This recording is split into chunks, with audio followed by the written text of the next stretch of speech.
Ja sam imao saznanje, nije saznanje, nego sigurnu informaciju, jer sam jednom prilikom prisutovao jednom sastanku u Bugarskoj, kada je Ilija Pavlov hteo da donese odluku, Buduž da mu prosti, da se prekine posao, rečima je rekao, vi ste sitna riba za njih, kada su našu kompaniju mogli da zavane za toliku cifru.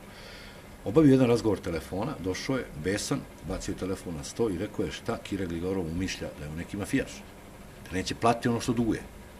Šta je u pitanju bilo, ne znam, uglavnom ja sam pitao tu jednoga nižeg funkcionera multigrupe, otprilike mi je rečeno da se duguje nekih 18 miliona, ako ne i više, maraka u nafti. Jer je multigrupa bila direktan uvoznik nafte za Makedoniju. To je nešto što sam ja čuo. Ja potpisivo nisam da bi ja sad bio 100% siguran, ali tamo gde ima vatre, ima i dima. Nešto je tu bilo. Ubrzo posle toga se desilo ono što se desilo predsjedniku Makedonije. Nažalost, ja sam tamo bio predstavnik multigrupe.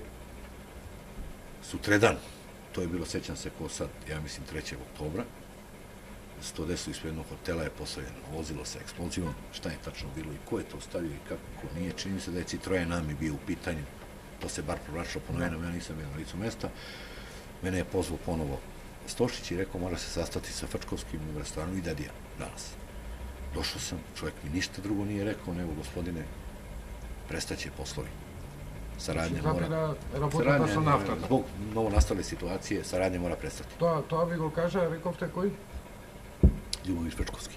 Ja sam razumeo situaciju, naravno, atentat na predsjednika Makedonije, sada mi tu nešto poslujemo, da muvamo, da petljamo, normalno da je situacija rizična. Prestao sam, ostao sam da sedim, gospodin je ustao i otišao, za njim je ustao još jedan čovjek, uglavnom je vozač, šta je, nemam pojma, otišli su nestali.